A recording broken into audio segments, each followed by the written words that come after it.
আরে যারা বসে আছেন একটু আসুন না, আরো যারা সেজে আছেন সঙ্গে চলে আসুন, জীবনটা একবার আনন্দ একবার করে যান। আমরা মেলা করি এই আনন্দের জন্য, এই সংস্কৃতি যেন বেঁচে থাকে।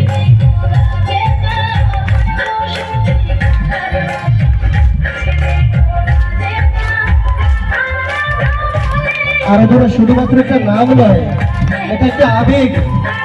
আর যখন এই গ্রামে ইতিহাস লেখা হবে সংস্কৃতি বাঁচাও আন্দোলনের, তখন সেই ইতিহাসে সম্মান করে একটা নাম লেখা থাকবে, সেটা হবে আরাধনা সাংস্কৃতিক সংস্থার সাংস্কৃতিক মেলা এবং প্রদর্শনী।